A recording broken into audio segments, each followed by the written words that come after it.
we tried to make it as approachable as possible, and even the language itself. It's very modular. That's what I wanted. I wanted the structure of the language to be really modular so that we could make changes quickly and change things out if whatever feedback we got from Marvel required changes. But also, once we got it to Marvel, we wanted them to be able to create new grammar if they needed to, create new words, and be able to replace things really quickly and easily. You're listening to Speaking of Language, a podcast recorded at the Language Resource Center at Cornell University. Each week, we explore a topic related to language pedagogy and second language acquisition. This week on Speaking of Language. Do you speak Torfan? We take a trip to the movies as we investigate how two Cornell PhD students created an alien language for the blockbuster film Captain Marvel. Welcome to another episode of Speaking of Language. I'm Sam Lupowitz, the Media Development Manager for the Language Resource Center at Cornell University. Today, I'm speaking with Joseph Rhyne and Ryan Hearn, two PhD candidates in linguistics at Cornell. Joseph and Ryan created the ConLang, or constructed language, of Torfan for the film Captain Marvel, starring Brie, Larson, and Samuel L. Jackson. Joseph, Ryan, welcome to Speaking of Language. Thank you for having us. Yeah, it's our pleasure.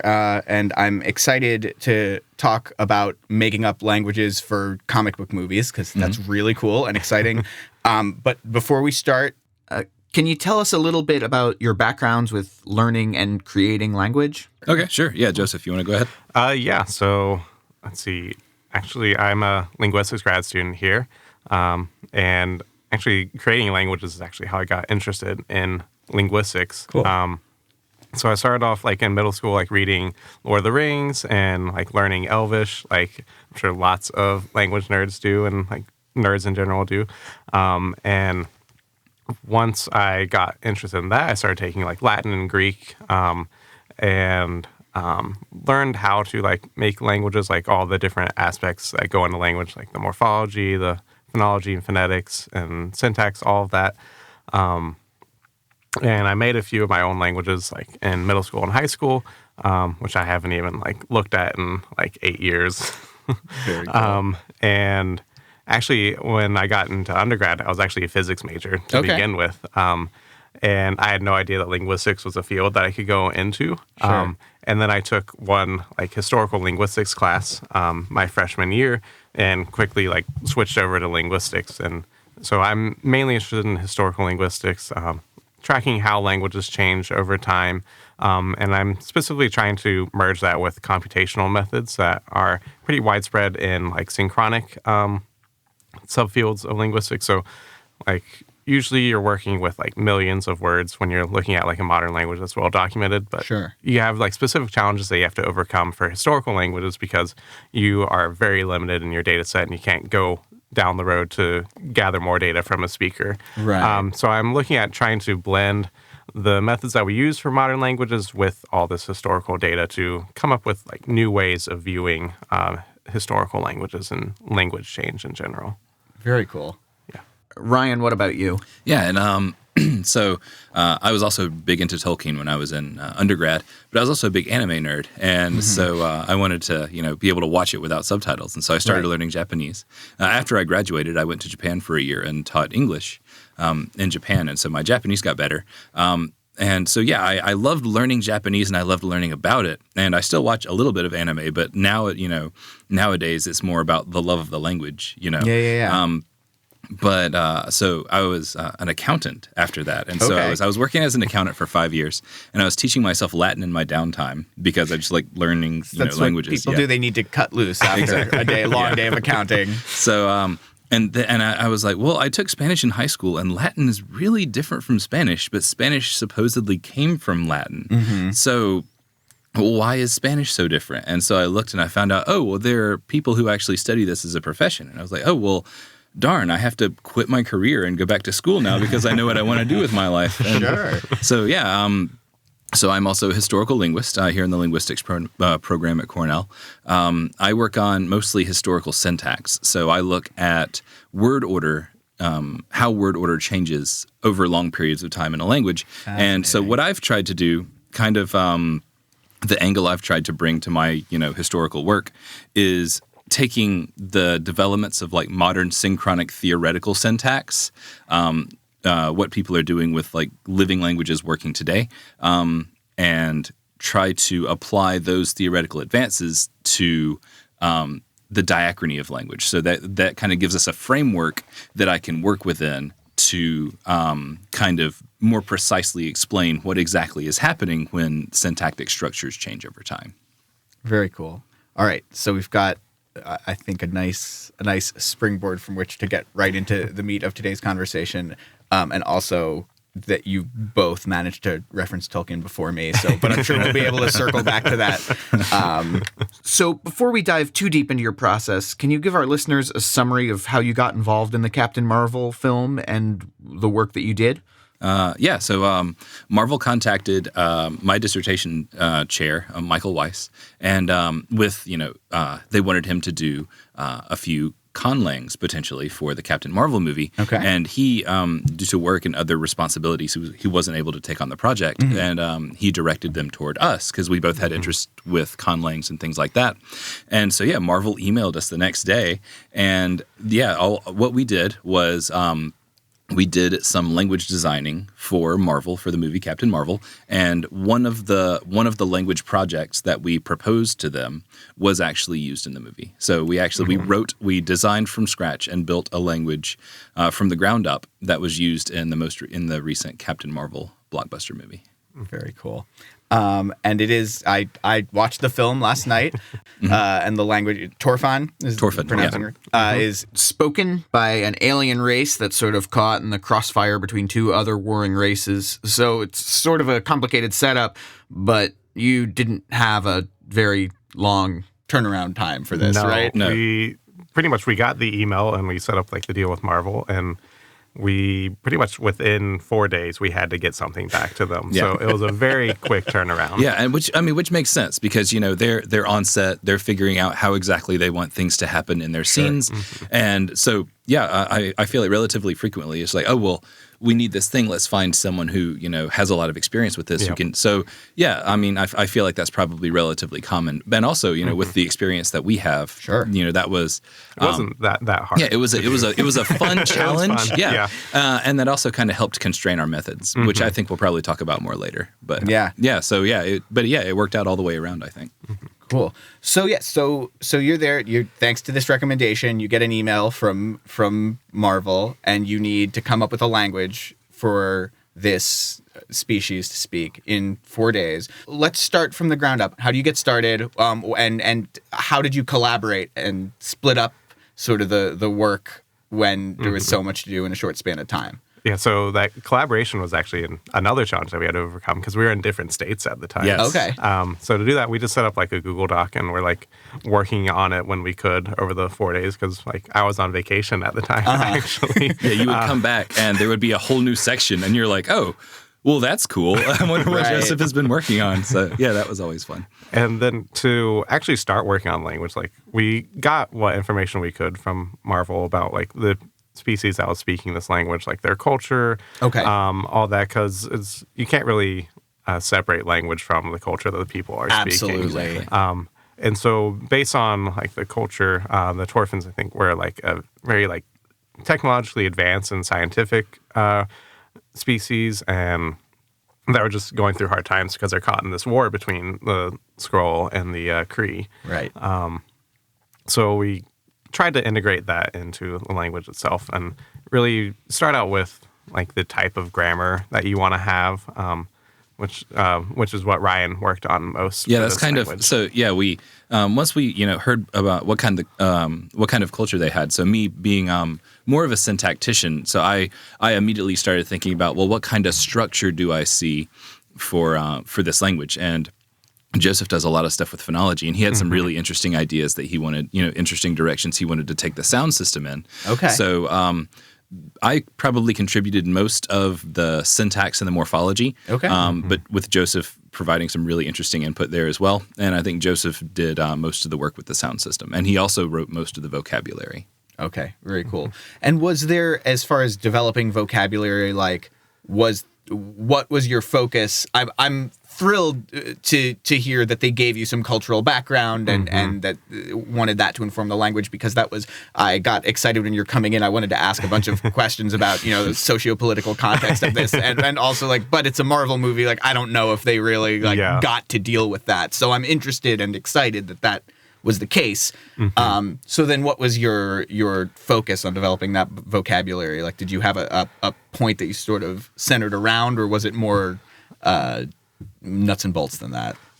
So to start out with, in the material that Marvel gave us, they gave us concept art and things like that, some scripts and pre-visualizations of some of the scenes that were going to be included. And then they gave us some comic book references that had a couple of words sprinkled out, and the planet Torfa had been mentioned in a couple of comics. And so that was really the first word that we started out with. Gotcha. So if I remember right, it was a Torva.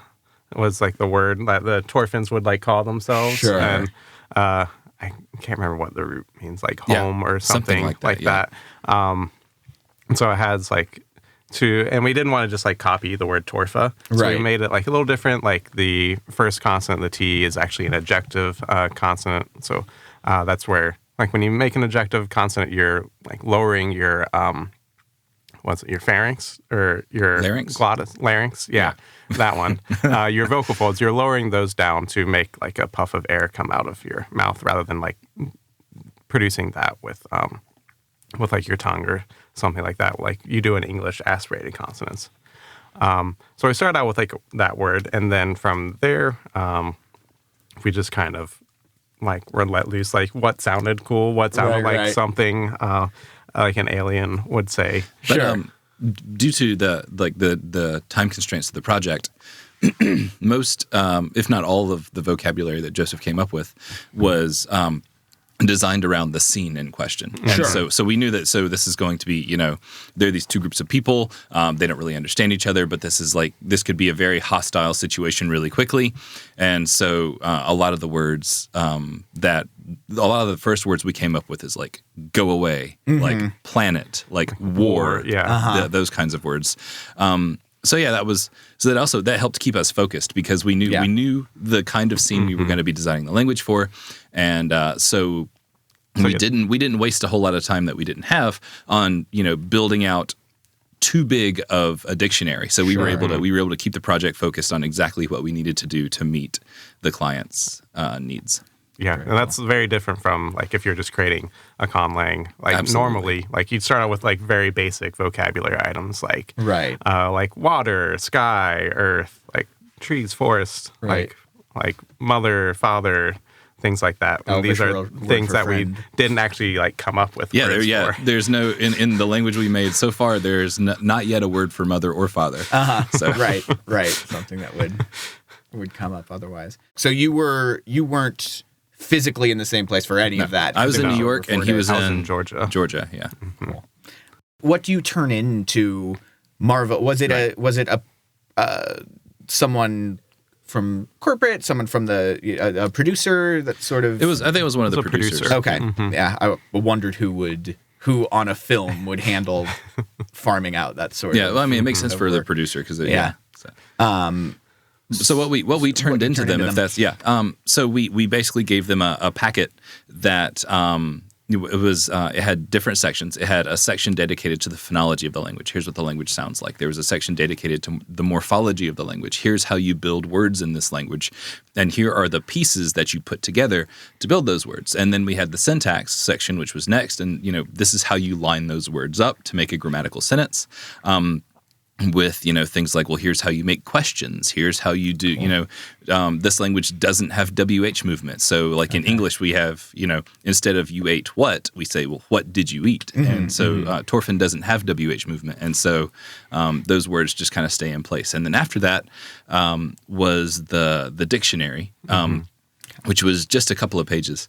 All in all, it was I think a 6-page packet or something like that. And it was like very like non-technical terms. Yeah. Yeah, we tried Well, to. I feel Yeah. like you have to, right? Yeah. Because that's not you're not doing it for linguistics Exactly. teachers or professionals, or it's actors. Yeah. Yeah, And exactly. so and anytime we did have to use any kind of jargony thing, we would try to explain it, and then we also would give them a word that they could look up if they needed to figure out what exactly we were talking about. Right. We tried to make it as approachable as possible, and even the language itself. It's very modular. That's what I wanted. I wanted the structure of the language to be really modular, so that we could make changes quickly and change things out if whatever feedback we got from Marvel required changes. But also, once we got it to Marvel, we wanted them to be able to create new grammar if they needed to, create new words, and be able to replace things really quickly and easily. So the morphology of the language is very clean. You can always tell when two morphemes come together, and that way if they don't like the way this word sounds, you just take that piece out and you throw it away, and you either pick a new piece or just don't worry about it. And so they could do whatever they wanted to with the language once they got it. Yeah, and it's an agglutinative language, and it's all very, very regular. That was one thing that the time constraint like imposed on us, is that we couldn't come up with all like the idiosyncrasies that you find in like a normal language. Like Right. how like for like to be in English, you have like is, am, are, Yeah. all those different forms that look completely unrelated. Like we didn't have time to come up with anything like that. Right. Which, as historical linguists, we spent a little bit of time kind of brainstorming interesting like leftovers of historical language change that we could leave behind, and then ultimately we had to be like, no, we have to get to work because like these like weird verb forms in English and things like that.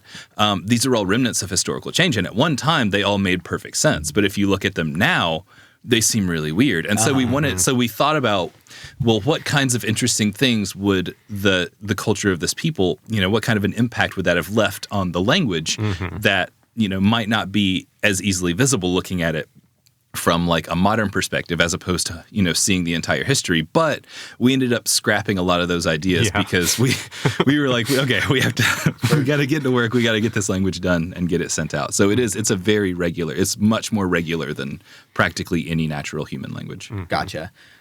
Was that, I know in some of the interviews you've done about this in the last few months, I know you've mentioned like taking some influence from Japanese and Greek. Turkish Was all of that sort of practical influence, or did any of that have anything to do with the context of the culture as far as the scene and what you learned about them from Marvel? As far as I was concerned, I didn't want to make any of like straight up cultural connections because I guess I don't know. I wouldn't feel like it was my place to try to make cultural connections like that with this fictional people with people who actually exist and have their own culture. So as far as I was concerned, it was only structural in nature and wasn't cultural. I don't know. Same. So like the sound system wasn't like based on any one language. It's kind of like just a mix of sounds that were that gelled pretty well. And like with ConLang, you look for like more like an aesthetic. Rather than like a natural language where you have all these sounds that are there because of like historical reasons. But here you just get to choose what things might sound good given like the context or the scene that it's going to be spoken in. And I mean the more like the structure that I tried to design was kind of the same way. Like I'm familiar with Japanese and other agglutinative languages, and I know how modular and easy to use and regular that morphology often is, and so that was a really good fit for this project. Cool. Yeah. Cool. So as far as in your history of creating languages for fun, maybe a shorter turnaround and not as in depth as either of you have had to go before, but a little higher profile. Yeah, exactly. But also, again, not having so much time to play around with it helped us, stay focused on exactly, the things we needed to get done to accomplish the project. Because like, I don't know, like in high school when I would create a language, like I'd always like constantly iterate on it. So like, like from month to month, it'd be something completely different. So if we were given that time, it probably would have like changed a lot. Sure. Absolutely. Yeah. Was that something you would do with application or context sort of imagined, or would it be for stories or anything that sort of collaborative like that, or it was just that was the thing that you enjoyed putting together? Yeah. A little bit of both. Like, so I write too. Nothing published yet. Fingers crossed. Yeah. So yeah, I'd do it for that, and then just for like fun, like what would be like an interesting combination of like morphology and phonology and all that would be something new or something that isn't in like an actual language spoken on Earth. Cool.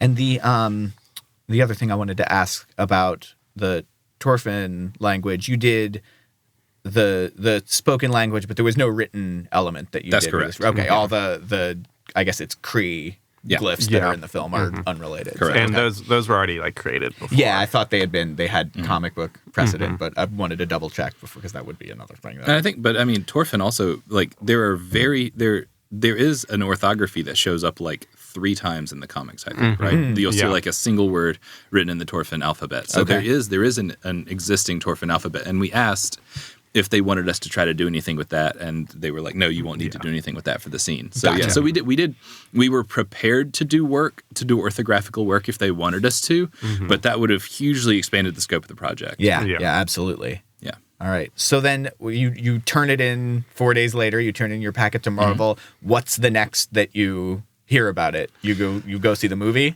Well, actually, yeah, in a lot of ways. Yeah. So we turn in the packet and we're like, hey, if there's any changes you want us to make. Oh, I forgot to say what we turned in. We turned in the packet, but we also we recorded text samples. Yeah. So we just so they should know like how to pronounce it. So what's an adjective? Well, this is what an adjective sounds like. And so yeah, we some of the sample dialogue that they provided, we just went ahead and provided full translations for all of that sample dialogue. Oh, that's right. That was another section. Is we had our sample dialogue section and translated dialogue section as well. And then we recorded ourselves practicing that dialogue and sent those audio files in as well.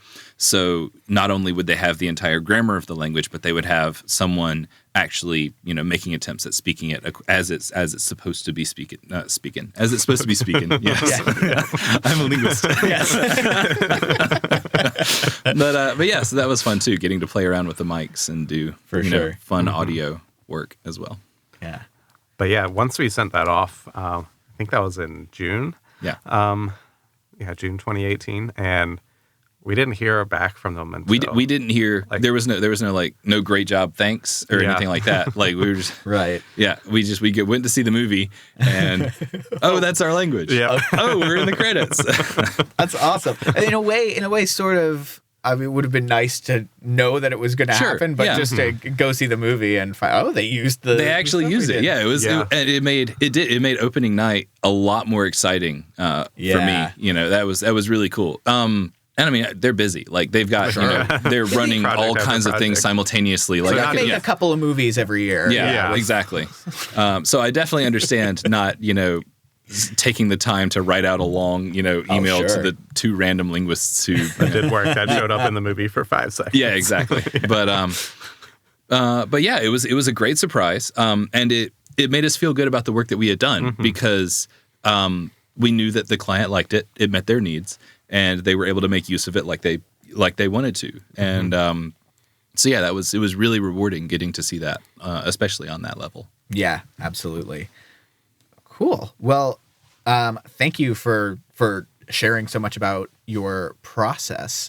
So I'm wondering what's in store for you both next. I mean, assuming that you don't get put on staff for making up languages for movies or anything like that. As far as the work you're doing here at Cornell and beyond, what are your plans? Where do you think you're headed next? What are you going to be working on? Okay. So I just turned in a dissertation draft a few weeks ago. So I just finished up my 5th year here. So yeah, I plan on graduating hopefully in the next few months. Trying to find, an academic job, teaching historical linguistics and doing research. But I mean, on the side, like, hey, if I'm always available. If anyone has any, I love working with language and getting my hands dirty, really, diving into the structure of language. So if anyone has, Marvel, any other studios out there, if you need good linguistic work done, I am absolutely available. Fantastic.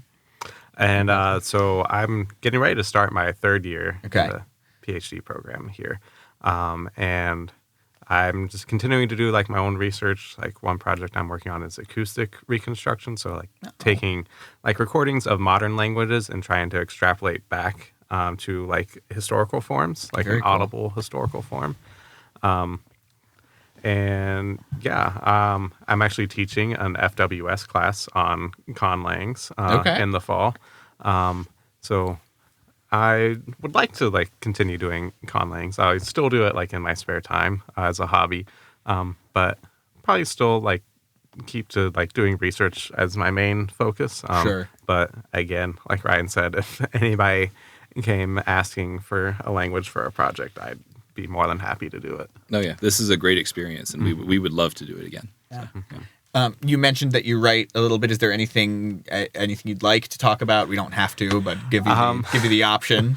Let's see. I haven't been able to write like non-academically in like the last year or so.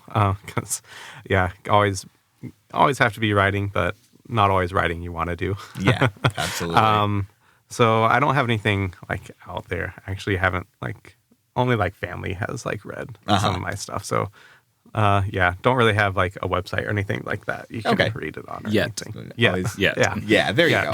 Always give you the option to promote. It's a nice thing to be able to do. Any thoughts for young language learners coming on up? Any advice you might have? Anything that you're excited about that you feel lucky you got to discover that came across your path that you might not have stumbled upon? As far as advice goes, I mean, what enabled us to do what we were able to do in the time we were able to do it is because of what we know about language. Mm-hmm. And so for anyone who has a love for language, especially if anyone has a love for ConLang, read up on linguistics, figure out how language works, figure out the diversity of language that we see in the planet. And all of those things are tools in your toolbox so that when you're starting to put together your own language, you have the understanding of how language works that you're going to need in order to accomplish the language creation goals that you want to achieve. The more you know about language and the more you know about languages, the better your conlangs are going to be. Very cool. And you never know like what opportunities you might come across in linguistics or language studies in general.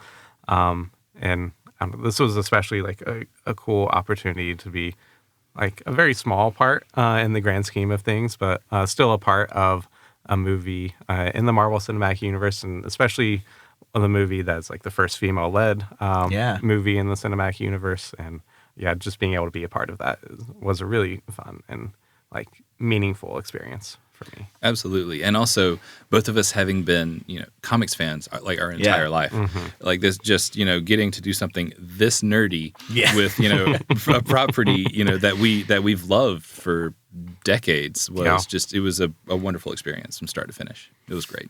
Fantastic. Well, Ryan, Joseph, thank you so much for speaking of language with us today. Thanks for having us here. It was fun. Our pleasure. Next week, Ed Van Brito will join us in the studio. Dr. Brito is assistant professor and director of the Portuguese program at the University of Arkansas, Fayetteville. He will be on campus as part of our monthly LRC Speaker Series. All our Speaker Series events are live streamed, so please check out our website at lrc.cornell.edu for upcoming events. You can join us for Ed Van's talk titled Using Social and Cultural Issues to Promote Language Learning and Cultural Awareness, Language Variation, Race, and Migration on Thursday, September 12th at 4 p.m. Eastern Time, either in person here in Stimson Hall or online via Zoom. And, of course, you can listen to next week's episode online. Until then, au revoir. The Language Resource Center is located on the ground floor of Stimson Hall on Cornell's main campus in Ithaca, New York. Check us out on the web at lrc.cornell.edu or look for Cornell LRC on Facebook and Twitter. Speaking of Language is produced by Angelica Kramer and Sam Lupowitz. Recorded by Sam Lupowitz. Original music by Sam Lupowitz, Dan Gable, and Joe Gibson. Thanks also to the College of Arts and Sciences at Cornell University. As a reminder, the ideas and opinions expressed on this podcast do not reflect those of the College of Arts and Sciences or any other official entity of Cornell University. We thank our listeners, and do stay tuned for our next episode.